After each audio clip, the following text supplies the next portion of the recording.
Sneaker YouTube is what is sneaker YouTube? Sneaker YouTube is dead? I don't think that's the correct term though. Sneaker YouTube is not dead. I hear that a lot. Sneaker YouTube is dead. Nobody wants to watch sneaker YouTube anymore, but I don't think that's actually the case. Sneaker YouTube is evolving.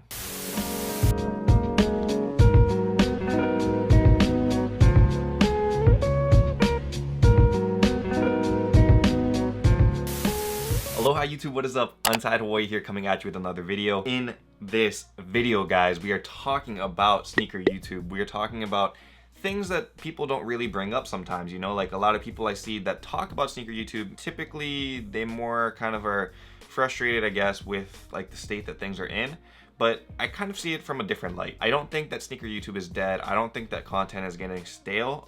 Certainly for certain channels and stuff, I can see that the mall vlogs or like the unboxings or like the top 10 lists or like the top 5 lists and stuff can get a little bit tedious sometimes. But I mean, they're sneakers. Like, how much stuff can you do with sneakers, you know? I don't mind watching it sometimes. Like, obviously the sneaker reviews are great if it's done like in the right way, you know, like Seth Fowler's videos. I'm gonna watch those anytime I want to buy a sneaker because he does it professionally, he does it well. So that's like the only time that I'm ever gonna need to watch those videos is if I watch one of Seth's videos. I don't need to watch like repeats of the same sneaker review if I know that somebody else can do it like, you know, professionally and do it well. So that's where I think that there's kind of like a disconnect where people say sneaker YouTube is dead, because if you're gonna do a review, it would need to be better, or at least provide something a little bit different than what Seth's providing. Like, that's the new standard, that's a new tier. So with that point, like doing something a little bit different, you know, I think there's two like facets of sneakers that are kind of more untapped and something you guys don't see relatively often, and that is sneaker reselling and sneaker like customizations and stuff. Before we talk about those a little bit more in depth, I do want to like give a little bit of mention to my channel first, because I don't know, I feel like it's good to like reflect first on what you have to offer and stuff, and like,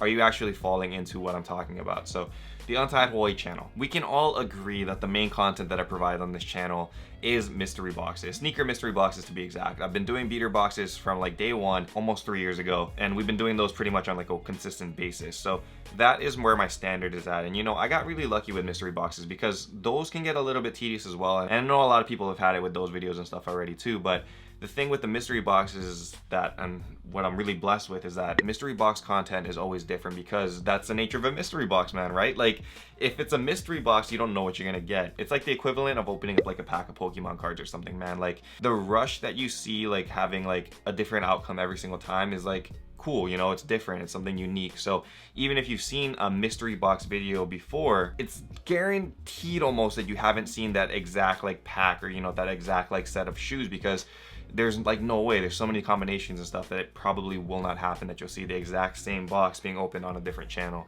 or being opened twice on the same channel, and that's the case for this channel. So I got really lucky with that, and that's why I feel like my content can get kind of like, you know, repetitive, but at the same time, like, I'm just fortunate that it's different, because it's always going to be different. That's the nature of what I do. However, what I have been trying to focus my channel on, and you know, like to create an identity and stuff and to be a little bit different, is I've been focusing more on like the resale aspect of sneakers, which a lot of people I feel like are scared to talk about, like sneaker resale, because they don't want to be labeled as a quote unquote reseller, or you know, like one of those guys that post like pictures of mountains and mountains of shoes, you know, like thinking they're very, very cool because they copped all of this, and like you know, like, it's a bad look. So I can understand like why people wouldn't want to be a part of that. I don't want to be a part of that, so it's a little bit different. But anyway, for me, like, I don't mind talking about resale. Like, I don't have that fear like people are gonna call you out like, oh, you only care about like the sneaker resale value and stuff. And I'm like, I mean, I kind of do, because it's profit, you know. Like, I started this channel with the beater boxes because beater boxes are made to sell sneakers. Like, that's it. So I don't mind talking about the resale stuff, and I think a lot of people like could use that content, because even if you're not going to be that guy that like sells like to make,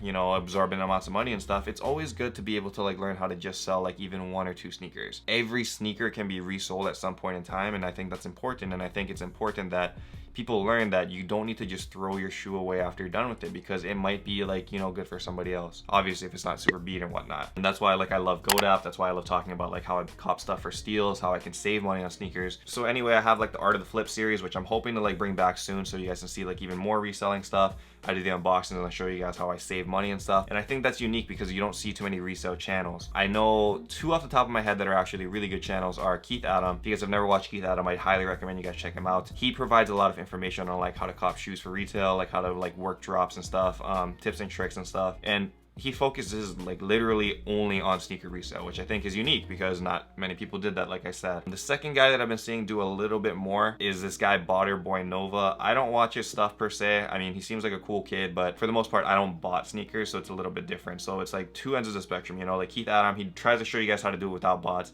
This other guy shows you how to do it with bots, and I respect that still, you know, like bots are always going to be part of the game. I mean, they've been around for, I don't know, a long time. It's like adapt or die kind of thing. Like if you're gonna use it, that's fine. I don't use it, and I feel like I have a pretty good success rate without using bots, but if that's not for like everybody, and I mean that's not for you, then feel free to check out those other China channels as well. My main point here though is that like their channels are thriving, you know, like they're going up in subs, they're doing well with views and stuff, and it's because they're creating content that is unique and that people want to see. It's a niche market, sneaker resale. Everybody who collects sneakers knows about sneaker resale at least, and I mean they want to like get that kind of information on how they can become quote unquote resellers as well. So that's number one. The second one that I've been seeing actually blowing up more than anything else, these guys are getting more views than like the top guys you can think of in our industry, like Blazendary, Kais, Harrison Neville. These guys are getting views that are crazy, and they're doing it with like, I don't know, 5% of the subs. I don't know what's going on, but anyway, these guys are doing customizations, but the customizations are focusing on our hydro dip. So you guys have probably seen hydro dip videos on YouTube, man. Like it's getting pushed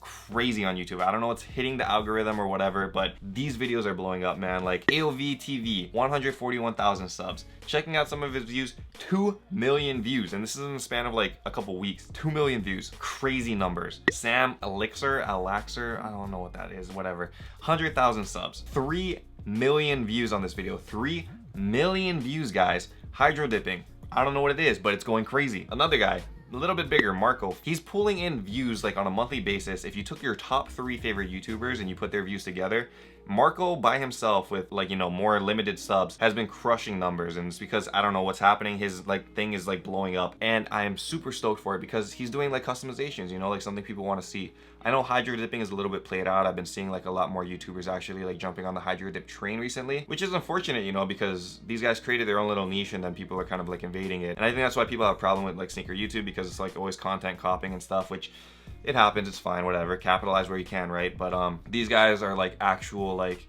artists, I feel like, in my mind, where Marco, he doesn't only do like just the hydro dip videos, he does like actual customizations. He has good pen work, like he's actually like an artist. So I think that's respectable, I think that's cool, and I think it's cool like for all the other guys too. I think it's super sick, like if you can have 100,000 subs and you're pulling 3 million views on a video, that's crazy. Like I'm super happy to see that, because that shows that the sneaker industry is not dead, dude. Like sneaker YouTube is not dead, it's just evolving. You have to be different, you have to be like, you know, unique, and that's important. So if you guys are like trying to start up a YouTube and stuff, then I think it's important to realize that you just need to find a niche and then just be masterful at that niche. Don't try to do it all. Don't be an unboxer, don't be a reviewer, don't be a customizer, don't be a reseller.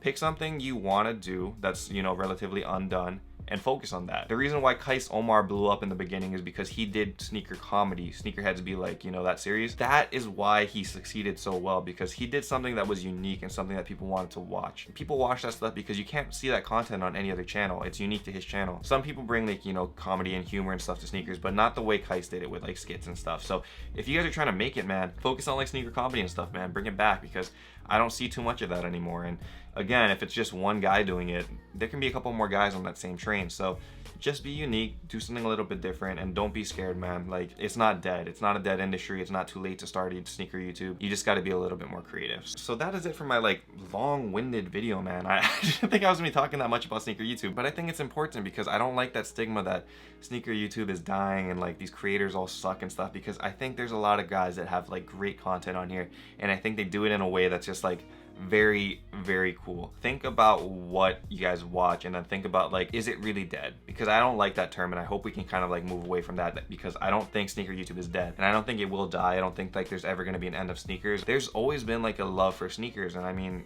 that's how it's going to be. I don't think that's going to change. It's just, how are you going to present that on YouTube, and how are you going to like create content that is different than everybody else? But there's a lot of YouTubers out there that I do want to see, so if you guys have any like that you want to like shout out and stuff, go down in the comments below and let me know who your favorite sneaker YouTubers are, because I want to see why you like the content. So let me know why you enjoy it. I think it's important to see like people's perspective and why they watch things, you know? Like if we don't ask, why are you watching this, then we're never really gonna know. We're gonna assume, and I think that's really dangerous. So yeah, that's that. Anyway, if you guys enjoyed this video, feel free to hit that like button down below. If you guys for some reason are not subscribed yet, feel free to hit that subscribe button as well. I like to do these little like topic videos from time to time, so it's cool if you guys like hit the notification bell so you guys can see all of these videos in the future. But yeah, thank you guys for watching. I know it was a like long-winded rant, but I wanted to talk about it, so I talked about it. Anyway, thank you guys for watching this video, and until next time guys, stay humble, stay blessed, take care. I'll see you on the next one. Aloha. Shoot!